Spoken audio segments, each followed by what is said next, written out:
Hello दोस्तों। BPSC TRE 4.0 के लिए मैथ्स के जो भी पीवाईक्यू है, मैथ्स के जो भी पर्सन जो टीआरई 3 में आए हैं, ठीक है, या टीआरई 2 में पूछे गए या टीआरई 1 में आए हैं, वो क्वेश्चन जो है वो अपन इस सेशन में कवर करेंगे बहुत जल्दी। देखिए, पहला प्रश्न है कि दो संख्याओं का जो अनुपात है वो 14:25 है। यदि उनके बीच का अंतर 264 है तो दोनों में से छोटी संख्या कौन सी होगी। बिल्कुल मैथ इसके बाद बहुत ईजी आपको लगने लगेगा।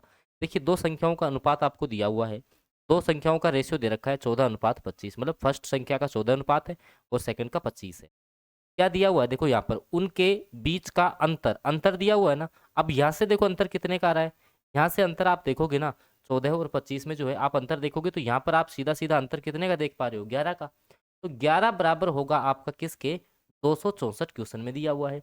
एक कितने के बराबर होगा सर, 264 में जो है 11 का भाग लगा देंगे, तो 11 का आप इसमें भाग दोगे तो ये 24 बार भाग जाएगा। कितनी बार जाएगा, 24 बार। पूछा क्या है, दोनों में से छोटी संख्या, छोटी संख्या का अनुपात कितना था सर, 14 अनुपात था इसका। तो भाई 14 को आप जो है 14 को आप 24 से गुणा कर दीजिए। तो 14 को अपन देखिए, 14 को जो है आप 24 से यहाँ से गुणा कीजिए। तो जैसे मान लो कि आपका 96 ये आपका 9 हो गया, और 24 से कम 24, और 24 में आप जो है 9 जोड़ दीजिए। ठीक है, 24 में जो है आप लोग 9 जोड़ देंगे 33, मतलब 336। आपका ऑप्शन जो ए है वो इस प्रश्न का सबसे सही उत्तर रहने वाला है। बहुत आसान भाषा में जो है एक एक प्रश्न तुम्हें समझाऊंगा यहाँ से। लेकिन जिन्होंने चैनल सब्सक्राइब नहीं किया भाई, चैनल आप लोग सब्सक्राइब जरूर कर लें। देखिए, कितने वर्षों में 7500 रुपये 8% वार्षिक ब्याज दर पर दोगुना हो जाएगा। मतलब मूलधन जो है ना, मूलधन वो आपका कितना है सर, मूलधन 7500 है। अब जैसे मान लो ये दुगना हो जाएगा, तो दुगना कितना हो जाएगा सर, 7500 का दुगना 15,000 हो जाना चाहिए। कितना हो जाना चाहिए, 15,000। मतलब कितना ब्याज चाहिए तुम्हें, 7500 और चाहिए। सही बात। रेट कितनी है सर, रेट तो 8% है। अब अपन ने तो सर ये पढ़ा है कि जैसे मान लो कि जो ब्याज बराबर क्या होता है, ब्याज बराबर अपन ये पढ़े हैं कि मूलधन गुणा दर गुणा समय बटे 100, यही तो पढ़ा आपने। इसी में देखो ब्याज कितना है आपका, ब्याज 7500 है सर। मूलधन कितना है सर, मूलधन भी जो है 7500 दिया हुआ है। रेट कितनी है, 8 है। सर समय, तो समय तो पूछा है, समय को अपन टाइम मान लेंगे, टाइम बटे में अपना 100 आता है। देखिए, इससे ये कटेगा, बराबर में कोई भी संख्या होती है वो सेम में कट जाती है आपकी। अब देखिए, ये 100 इस साइड आएगा, 8 इसके भाग में है, इसको आप काट लीजिए। 4 से काटेंगे, 4 दूनी 8, ये आपका कितना बार कटेगा, 4 से 25 बार। अब टाइम बराबर 25 इस साइड आएगा ऊपर और 2 इस साइड नीचे आ जाएगा, बराबर आपका टाइम होगा। और 25 में आपका दो दो का भाग देंगे तो आपका आएगा 12.5 वर्ष। आ जाएगा 12.5 वर्ष। बहुत ईजी है। बी ऑप्शन जो है वो इस प्रश्न का सबसे सही उत्तर रहने वाला है। ठीक है, चलते हैं अगले क्वेश्चन पे। उससे पहले दोस्तों, जो बीपीएससी टीआरई 4.0 के लिए जो जीके जीएस के 40 क्वेश्चन आते हैं तुम्हारे, उसमें 40 में से 30 तुम सही कर सकते हो मात्र इस 2750 प्रश्नों का पीडीएफ पढ़ने के बाद में। ये पीडीएफ मुश्किल आपको जो है अभी 90 रुपये में मिलेगी। मिलेगी कैसे, आप ये नंबर है 7424939386, इस पर आप लोगों को व्हाट्सएप मैसेज करना है। जिसमें क्या क्या है, भारतीय राष्ट्रीय आंदोलन के 500 प्रश्न है, भूगोल के 500 है, विज्ञान के 500 है, सामान्य गणित के 250 क्वेश्चन है, करंट अफेयर के 500 प्रश्न है, और विविध जीके के 500 प्रश्न है। इस प्रकार से 2750 प्रश्नों का बहुत इंपॉर्टेंट पीडीएफ है। यहाँ से आप 30+ आसानी से कर सकते हो 40 में से। अगला प्रश्न आ जाओ। एक कमरा 8 मीटर लंबा है, 6 मीटर चौड़ा है और 10 मीटर ऊंचा। मतलब एक कमरे की जो है वो आपको लंबाई दे दी कितनी, 10 मीटर, चौड़ाई आपको दे रखी है कितनी, 6 मीटर दे रखी है, और ऊंचाई आपको दे रखी है 10 मीटर। बोल रहा है कि कमरे में रखे जा सकने वाले सबसे लंबे खंभे की लंबाई। भाई जैसे मान लो कोई भी आपका रूम है, कोई भी आपका कमरा है, तो इसमें आप सबसे लंबी, जैसे मान लो कि लंबी आपको कोई भी लंबा खंभा रखना है, तो वो कैसे रखोगे, मतलब इसके विकर्ण विकर्ण के अनुदेश रखोगे, मतलब इस टाइप से रखोगे। तो सीधा सीधा कमरा किस आकार का होता है सर, कमरा तो आपके घनाभ के आकार का होता है। मैथ की भाषा में बात करूँ तो कमरा किस आकार का होता है, घनाभ के आकार का होता है। अब घनाभ का जो विकर्ण है उसका फॉर्मूला जो आपका होता है विकर्ण ज्ञात करने का, वो होता है रूट में L² + B² + H। मतलब इन तीनों का स्क्वायर कर दीजिए आप रूट में। तो देखिए 10 का स्क्वायर प्लस 6 का स्क्वायर प्लस 10 का स्क्वायर, ठीक है। तो देखिए 10 का स्क्वायर कितना हो गया, 100 प्लस 6 का 36 प्लस 10 का 100, मतलब सारों को जोड़ेंगे तो रूट में आपका आ गया 236। कितना आ गया, 236 आ गया आपको, इनको जब आप जोड़ोगे। अब 236 को जो है, 236 को आप कैसे लिख सकते हैं, एक बार मेरे को आप ये बता दीजिए। 236 को जो है अपन कैसे लिख सकते हैं इसको, मतलब कि आपको क्या करने पड़ेंगे इसके। अब जो है इसको आगे आपको हल करना है तो इसके आपको जो है टुकड़े करने पड़ेंगे कि अपन जो है किस प्रकार से इसको अपन लिख सकते हैं, ठीक है।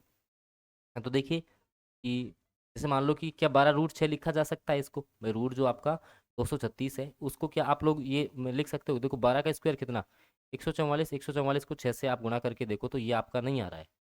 12 से 12 का स्क्वायर तो रूट 144 होता है, ये भी आपका नहीं आ रहा है। 10 रूट 2 को देख लीजिए, तो देखिए 10 ये अगर अंदर आएगा तो ये आपका आपका 100 हो जाएगा, 100 को 2 से गुणा करेंगे तो रूट आपका 200, ये भी नहीं हो रहा है। मतलब कि इसका जो आपका करेक्ट, अच्छा यहाँ पर आपका 8 है भाई, यहाँ पर कितना है 8 है, तो यहाँ पर आपको करना पड़ेगा 8, लंबाई अपन ने 10 ले ली है, 8 लेनी पड़ेगी यहाँ पर 8, यहाँ पर 8, तो 8 का 64 होता है, ठीक है। इनको आप जोड़ोगे तो ये आपका हो गया 200, कितना हो गया 200, 236 नहीं हुआ 200 हो गया। और 200 का जो है 200 को अपन लिख सकते हैं 100 गुणा 2, 100 गुणा 2 लिखेंगे तो 100 का तो 10 हो गया, रूट में 2 बच गया, 10 रूट 2 आ जाएगा, सी ऑप्शन, ठीक है। अपन ने यहाँ पर संख्या गलत ले ली थी, यहाँ पर 8 था 8, ठीक है। इस तरीके से आपको हल करना है। अगला प्रश्न, 200 और 600 के बीच में, 200 और 600 के बीच में कितनी संख्याएं 4, 5 और 6 से विभाज्य है, मतलब 200 और 600 के बीच में। अब देखो 200 और 600 के बीच में तो 201 से शुरू होगी, और 600 से पहले पहले आना है तो 599 तक आ पाओगे। यहाँ तक आपको चेक करना है कि कितनी संख्याओं में 4, 5 और 6 का भाग जाएगा। तो इस प्रश्न को हल करने के लिए देखो 4, 5 और 6 का भाग जाने वाली सबसे छोटी संख्या की अगर मैं बात करूँ, सबसे छोटी संख्या जिसमें भाग जाए तो वो 60 होगी। कितनी होगी 60। सीधा सीधा मतलब ये हुआ कि 4, 5, 6 का एलसीएम कितना होगा 60। अब 201 में आप 60 का भाग दे लो, 201 में आप 60 का भाग दोगे, मोटा मोटा आपको भाग देना है, मतलब पॉइंट पॉइंट से आगे आपको हल नहीं करना है, तो लगभग जो है 3 बार भाग जाएगा। ऐसे ही 599 में आप दोगे तो देखिए 60 का लगभग 9 बार भाग जाएगा। 9 में से इस 3 को कम कर दीजिए, 9 में से इस 3 को कम कर दो, कितना बचा 6 बच गया, 6 आपका आंसर हो जाएगा ऑप्शन सी। ये प्रश्न 67वीं बीपीएससी में आया हुआ है, ठीक है। अगला प्रश्न, और मैं आपको फिर कह रहा हूँ भाई, जिन्होंने चैनल सब्सक्राइब ही नहीं किया, सब्सक्राइब आप लोग जरूर कर लेना, है ना। अगला क्वेश्चन देखो, यदि 9 विद्यार्थी, और मैं साथ में आपको ये भी बता दूं जो टीआरई 4.0 की तैयारी कर रहे हैं, सेल्फ स्टडी प्लान में जुड़ करके या किसी भी प्रकार का नोट्स ही आपको सिलेक्शन इस बार सुनिश्चित करना है, तो आप लोग, ये मेरा नंबर है 7424939386, इस पर आप लोग मुझे व्हाट्सएप मैसेज कर सकते हैं। यदि 9 विद्यार्थियों का औसत अंक 25 है, 9 विद्यार्थियों का औसत अंक कितना है 25 है, तथा 5 विद्यार्थियों का औसत अंक 8 है, तो 14 विद्यार्थियों का कितना होगा। देखो 9 का कितना है 25, तो 9 गुणा 25 कितना हो गया 225। 5 विद्यार्थियों का कितना है 8 है, तो 5 गुणा में 8 कितना हो गया 40। इनको जब आप जोड़ोगे तो ये आपका हो गया 265। अब ये 265 कितने का हो गया, टोटल वेट हो गया आपका, टोटल अंक हो गए 14 विद्यार्थियों के, तो 265 में जो है 265 में आप 14 का भाग लगा दीजिए, ठीक है। तो आपका एक बार यहाँ से भाग जाएगा, आपके जो है यहाँ से कितने बचेंगे, फिर 12 बचेंगे, 5 125, मतलब कि पॉइंटों में जा रहा है, मतलब पॉइंटों में आएगा आपका आंसर, तो पॉइंटों में आएगा, इसका मतलब उपयुक्त में से कोई नहीं, ई ऑप्शन जो है वो आपका सही उत्तर रहेगा इस क्वेश्चन का। अगला प्रश्न देखो, और भाई मैं आपको फिर कह रहा हूँ जो टीआरई 4.0 वाले बच्चे हैं, जिन्होंने चैनल सब्सक्राइब नहीं किया, एक बार सब्सक्राइब कर लेंगे, क्योंकि बहुत इंपॉर्टेंट जो आगे आने वाले में सारे पीवाईक्यू सभी सब्जेक्टों के अपन कवर करेंगे आने वाले सेशंस में। अगला क्वेश्चन देखिए, ये आपके पीजीटी के पेपर में आया था टीआरई 3 में। एक खिलाड़ी किसी वर्ताकार पथ के 7 चक्कर पूरे लगाने पर 2200 मीटर की दूरी तय करता है। वर्ताकार पथ की आपको त्रिज्या बतानी है, रेडियस आपको यहाँ से फाइंड आउट करनी है। कैसे करेंगे देखिए, जैसे मान लो कि कोई भी आपका वर्ताकार पथ है, तो इसका मतलब इसके, जैसे मान लो आप चक्कर लगा रहे हो यहाँ से घूम करके यहाँ आ रहे हो, इसका मतलब इसकी परिधि को आप तय कर रहे हो, और इसकी परिधि का फॉर्मूला क्या होता है 2 पाई आर। क्या होता है परिधि का फॉर्मूला 2 पाई आर।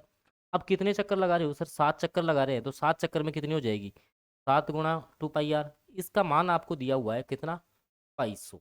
अब यहाँ से वैल्यू पुट करो, देखो 7, तो पाई की जगह कितना रखना है 22/7, तो 22/7 रख दीजिए, तो आर हो गया, बराबर में आपका हो गया 2200, ठीक है। तो 22 से इसको काटेंगे तो यहाँ पर 100 बचेगा आपका, 7 से 7 कैंसिल हो गया, 2 से काटेंगे तो यहाँ पर 50, मतलब रेडियस इसकी कितनी आ गई 50 मीटर जो है वो इसकी रेडियस कितनी 50 मीटर। ऑप्शन सी जो है वो इस प्रश्न का सबसे सटीक उत्तर रहने वाला है। अगला क्वेश्चन, उससे पहले जो बीपीएससी टीआरई 4.0 की जो भी बच्चे तैयारी कर रहे हो, चाहे से आप 1 to 5, 6 to 8, टीजीटी पीजीटी किसी भी सब्जेक्ट की आप लोग तैयारी कर रहे होगे, अगर आपको सेल्फ स्टडी प्लान में जुड़ करके सिलेक्शन निकालना है, क्योंकि 3500 के लगभग सिलेक्शन हमारे टीआरई 3 में थे, हम आपको क्या क्या कंप्लीट करवाएंगे, प्रीवियस ईयर क्वेश्चन, एनसीईआरटी आपको कवर करवा देंगे, एक एक चैप्टर के 100 एमसीक्यूज आपसे लगवाएंगे, एससीईआरटी प्रैक्टिस सेट, सब कुछ आपको कंप्लीटली जो है सब कुछ तैयारी एक व्हाट्सएप ग्रुप में चलती है। अगर आपको भी जुड़ना है तो ये नंबर है 7424 पर आप लोग मुझे व्हाट्सएप मैसेज कर सकते हैं।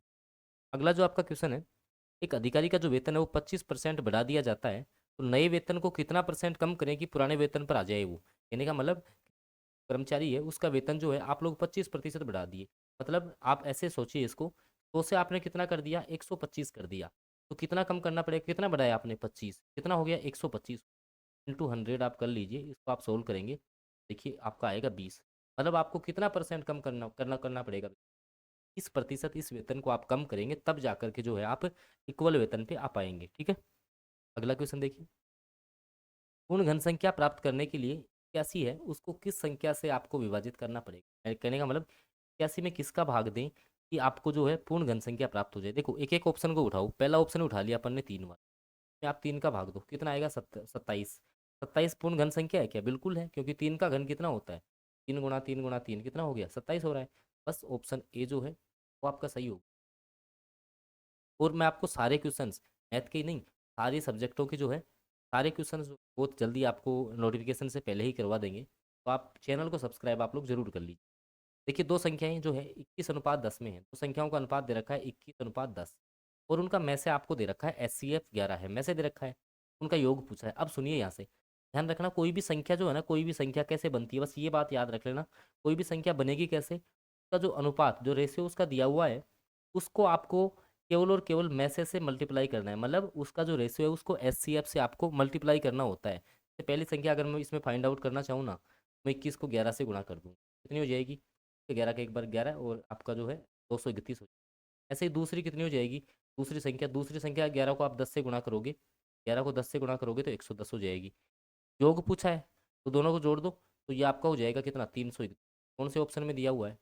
ऑप्शन ये आपका सटीक। ये पर्सन बीपीएससी जो आपका स्कूल टीचर एग्जाम था, सेकंड शिफ्ट में आया हुआ क्वेश्चन है ये।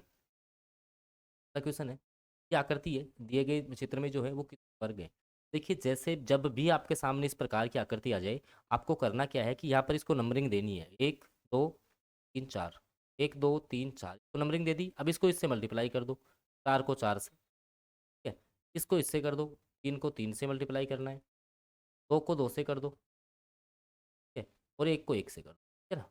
अब देखिए 4 को 4 से करेंगे 16, 3 को 3 से करेंगे 9, 2 को 2 से 4, 1 को 1 से। अब जोड़ो इसको, देखो ऐसे 4 और 1 5, 5 और आपके कितने? 9 और 5 14, 14 और 16 कितने हो गए? 14, और आपके जो है 16 यहाँ से कितने? यहाँ से हो गए आपके 30। इस आकृति में कितने जो है आपके जो है वर्ग है, कितने स्क्वायर है इसमें टोटल? तो आपके 30। ये पर्सन भी जो है वो बीपीएससी आपका जो है टीचर एग्जाम में क्वेश्चन आपका आया हुआ है। ये सारे क्वेश्चंस थे जो अपन ने कवर किए हैं मैथ्स के, जो भी प्रीवियस एग्जाम्स में पूछे हैं। मैं आपको फिर यही बात बोलूँगा कि जो टीआरई 4.0 के लिए जो साथी तैयारी कर रहे हैं, तो डेफिनेटली तुम्हें सिलेक्शन इस भर्ती में लेना है।